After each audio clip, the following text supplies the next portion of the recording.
Hey, salut tout le monde, c'est Los Santos, j'espère que vous allez bien.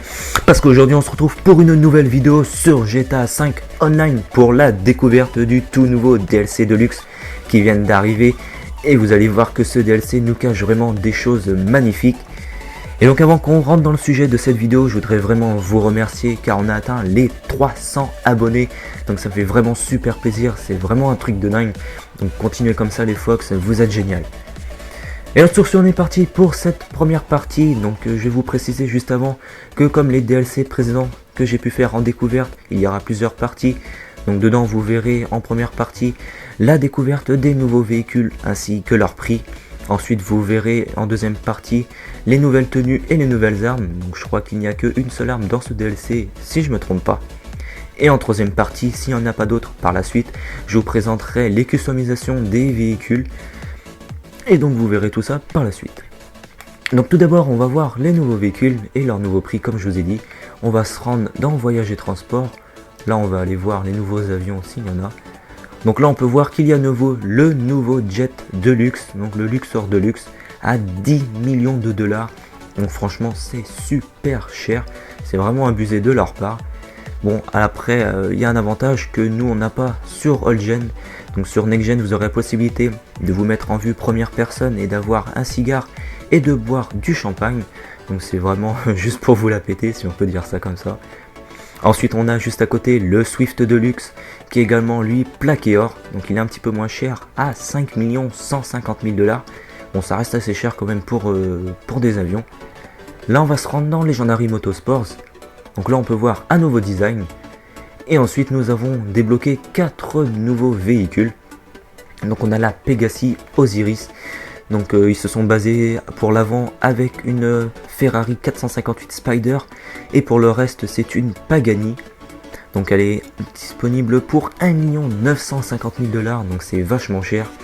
Juste à côté on a la Benefactor Stirling GT qu'on a pu voir en premier screen pour le lancement de ce DLC. Donc elle est également disponible à 975 000 dollars.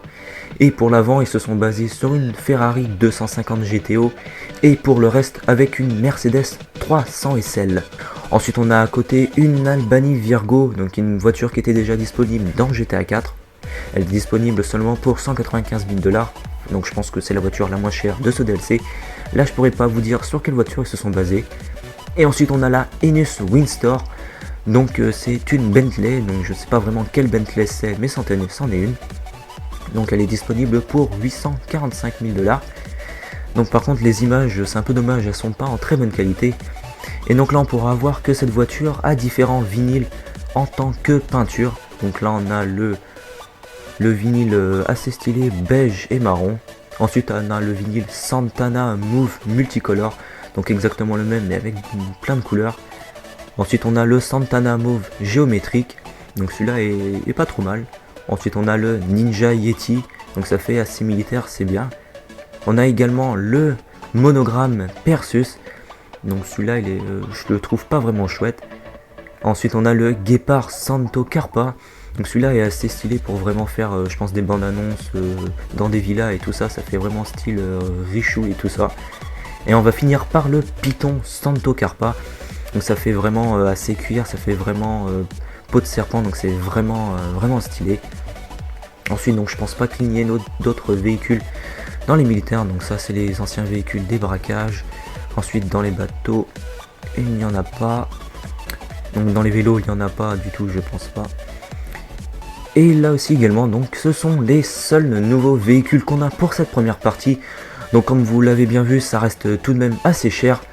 Donc moi en tout cas j'espère que cette première partie vous aura plu. Si c'est le cas n'hésitez pas à la liker, la commenter et à la partager. Ça me ferait vraiment super plaisir. N'hésitez pas à vous abonner pour agrandir la Fox Family, ça me ferait également super plaisir. Donc moi je vais vous laisser sur ces images. Je vous dis à tout à l'heure pour la deuxième partie et ciao bye bye.